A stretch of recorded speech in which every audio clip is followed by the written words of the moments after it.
Today we're starting in the beautiful city of Ueda, which is in Nagano Prefecture. It's about an hour from where I live in Karuizawa. I chose to drive there today because I just didn't have the time to cycle to Ueda, or through Ueda, and onto Arato Castle, which is where we're going. It was just too far today. And the weather is about 35 degrees Celsius. It's very hot. It's a beautiful piece of road, minus the traffic and the stoplights, because we're going through a little valley where two mountains really come close to one another.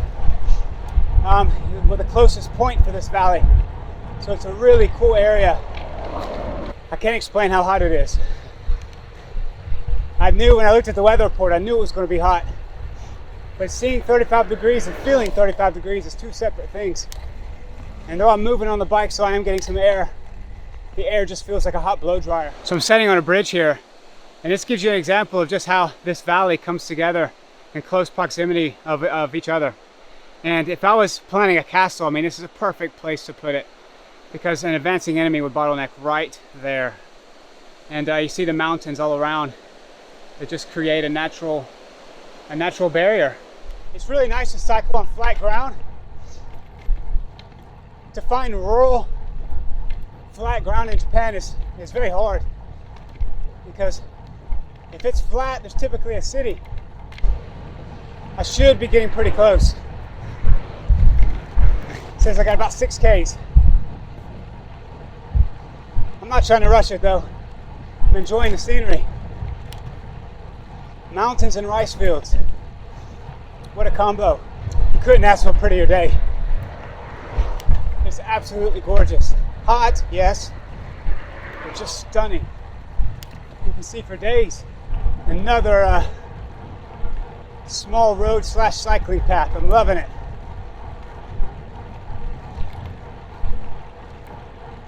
Look at that view. Now this is something that reminds me of home, because during the spring and summer, all across the South in the US, I mean, baseball is being played of all ages. And not much different here in Japan. Except maybe a prettier view. Need some grass on that field, man. So impressed by this route. I thought I was just cycling to see a cool castle. I didn't realize I was going to get a really cool scenic ride as well. I'm shooting 2 for 2 today. And I got to watch a little baseball. I'm telling you what. Winning today. We're not far from the site now. In fact, it's straight ahead.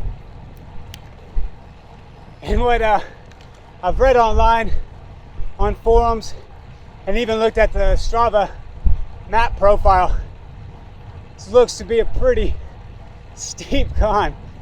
And if everything which I've read is true, this may be the steepest climb I've actually ridden here in Japan. 20% gradient steep. All right, we're entering the little town where the castle is. In fact, I can see it. In just a second, I'll stop just so you can see it too. And I'm already seeing where I have to climb. Just at the top, there we go, is where I've got to climb. And it's not a long climb, but it's very steep. All right, so we begin the climb. Let's see how honest the Strava map is when it says that it's 25% gradient. Whoa, it's steep. Good Lord. Oh, it just keeps getting better. 35 degree weather. 15% gradient on cobblestone. I'm about halfway up and I'm cooked. I don't know if it's the steep or the heat or both. I'm struggling. This is really hard. So I'm just stopping briefly. I have an orgina. This is the gate to pay. It costs about 300 yen. And they give you some cool information. Give you a story about the background of the castle, a little pamphlet, and then your ticket. And this is something that's cool in Japan, is that all the major castles, I think they have a top 100 castles and top 100 hilltop castles. And you can go around and get stamps for each castle and collect them in a book. I don't have that book, but I may invest in one pretty soon. All right, we made it. Arato Castle.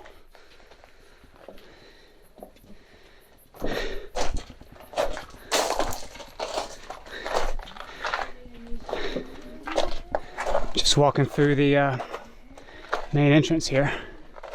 You can see all the rock work, as well as the wooden fence. Let me just get up here and get my bearings a little bit.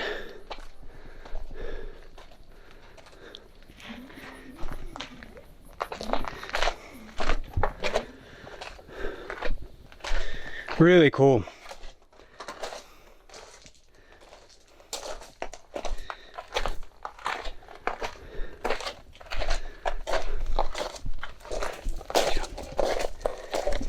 And as you see, I mean, this castle is not what we maybe in the West think of as a castle, but even our castles in the West started off like this. Most European castles started with wooden structures, typically by a stone keep, but everything else would have been made out of wood, as well as with moats. And over time they evolved into the stone castles that we know. And here in Japan, it's hard to have stone because of the amount of earthquakes that happens here. Wood flexes, stone does not. And this castle here is very different than what we even see in the valleys. This is a hilltop fortress. It's not for luxury. It's not to show power. It is to absolutely hold out against the enemy. And as you see with it being up here, this is to be able to look down on your enemy, to be able to see them. And there's no better place in this region than right here. I mean, look at the view. You can see what's coming hundreds of miles away on the right. And on the other side, we'll look in a minute, you can be able to see hundreds of miles away on the left. And it bottlenecks right here in the middle. Amazing. And this is the other side, and straight ahead of you is Nagano City. Well, actually just around the corner there. But you can see the strategic location of this position. You can see around the corner, you can see exactly what's crossing the plain. You can prepare yourself hours in advance just by looking around the corner and seeing what's on the way. So this is just a phenomenal castle, and it's quite hard to believe that it actually fell. And as I said before, this castle is not about luxury but about strategic position. And here, I mean, these are some of the quarters here. They're nothing spectacular, nothing grand, very simple, very modest, and it's just here to serve a purpose, and it's to be a lookout. So this castle was built originally in the 1500s, and it flopped sides exchanged hands between lords. And eventually in the late 1500s, early 1600s, it was defeated.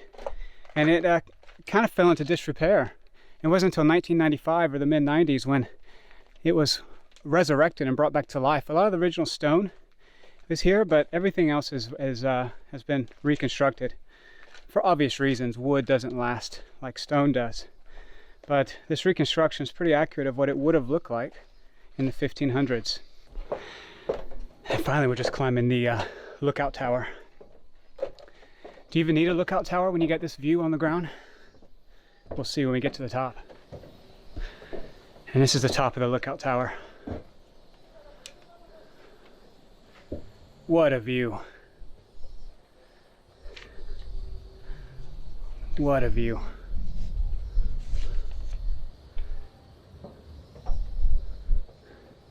And this is looking back on the fortress.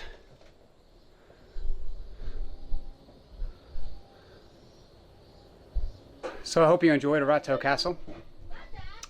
Quite amazing and well worth the visit if you're in the Nagano area, or if you're just a lover of castles and you're in Japan. Absolutely a must. This has been on my list for a while, and I'm very happy that I get to check it off.